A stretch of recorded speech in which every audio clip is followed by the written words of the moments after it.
Radio anatomy of moon bound hypersensitive ionosphere and atmosphere. आसान भाषा में अगर इसे समझें तो चांद के वातावरण में बदलाव की स्टडी करेगा। इसका काम होगा लैंडिंग साइट पर चंद्रमा की सतह पर प्लाज्मा यानी आयन और इलेक्ट्रॉन के घनत्व को मापना। इनमें समय के साथ होने वाले बदलाव का अध्ययन भी करेगा।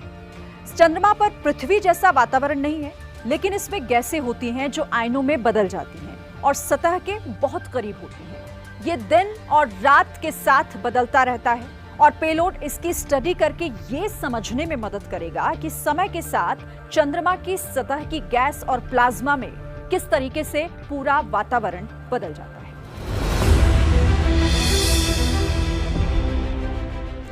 ये है ILSA, instrument for lunar seismic activity.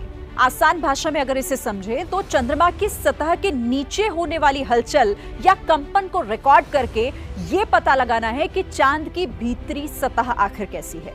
आप इसे ऐसे समझिए, तरीके से पृथ्वी पर भूकंप आते हैं, भूकंप कहीं और आता है और हम उसे रिकॉर्ड कर लेते हैं कि जमीन के कितनी गहराई में आया है, एपिसेंटर वगैरह वगैरह। अब यही बात चांद पर भी लागू होती है। किस तरह की वेव और इंटेंसिटी बनती है, उसके आधार पर यह अनुमान लगाया जाएगा कि चांद की भीतरी सतह आखिर कैसी है। तीसरा पेलोड है चेस्ट, चंद्रयान थर्मोफिजिकल एक्सपेरिमेंट। मतलब चांद की सतह पर जो धूल है उसकी स्टडी करेगा। लेकिन क्यों करेगा, अब जरा आप ये भी समझिए।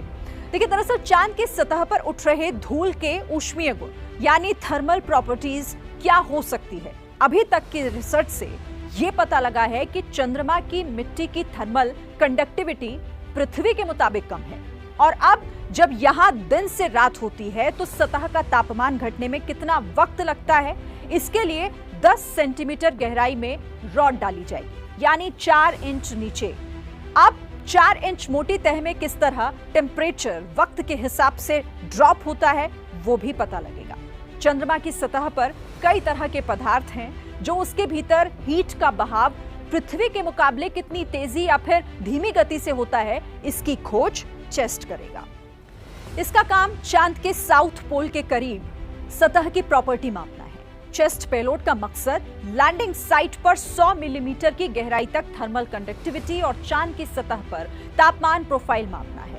ये मोटर बेस्ड सेंसर को चांद की सतह में डालकर किया जाता है। LRA, laser retro reflector array.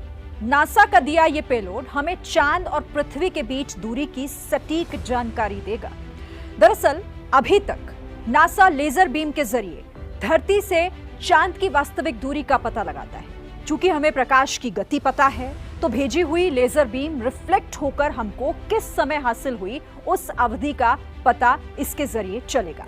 ये विधि इतनी सूक्ष्म है कि चंद्रमा की दूरी या उस स्थल की दूरी जहां LRA रखा गया है वहां की दूरी मिलीमीटर की शुद्धता तक प्राप्त की जा सकती है।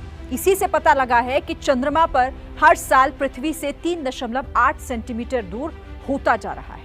अब LRA इसकी और सटीक गणना हमें। अब आते हैं रोवर प्रज्ञान पर। रोवर पर भी 2 पेलोड लगे हुए हैं। पहला है LIPS, laser induced breakdown spectroscope. चंद्रमा की सतह में मौजूद तत्वों का पता इससे लगेगा। जहां पर यह रोवर पहुंचेगा वहां लेजर किरण को चंद्रमा की सतह, जिसे रेगोलिथ कहा जाता है, उस पर केंद्रित किया जाएगा। इससे चंद्रमा की सतह पर सामग्री पिघल जाएगी और इससे एक गैस बनेगी। उसका स्पेक्ट्रोस्कोपी लिया जाएगा।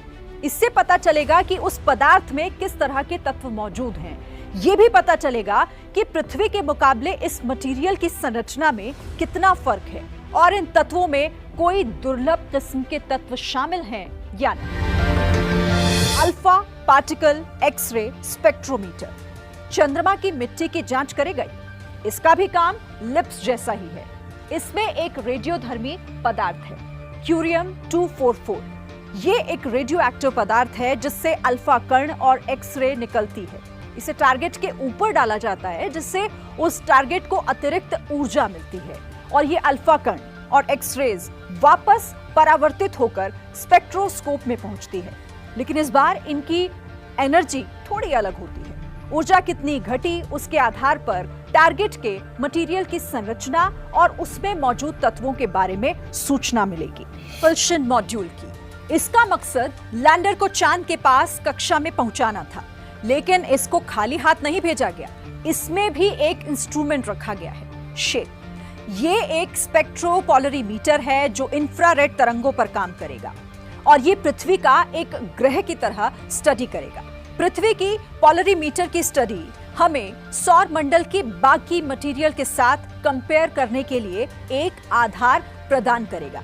भविष्य की स्टडी में अंतरिक्ष में अन्य ग्रह या चंद्रमा या फिर खगोलीय पिंड से उत्सर्जित प्रकाश के ध्रुवीकरण के साथ इसकी तुलना करके वहां पर जीवन की संभावनाओं का अंदाजा लगाया जा सके। ऑर्बिटर, लैंडर और रोवर के पेलोड का उद्देश्य है चंद्रमा की सतह, वातावरण और चंद्रमा के भीतरी तहों की गहराई से जानकारी जुटाना, जिसके आधार पर चंद्रमा के रहस्यों से पर्दा उठ पाएगा और जिंदगी की संभावनाएं तलाश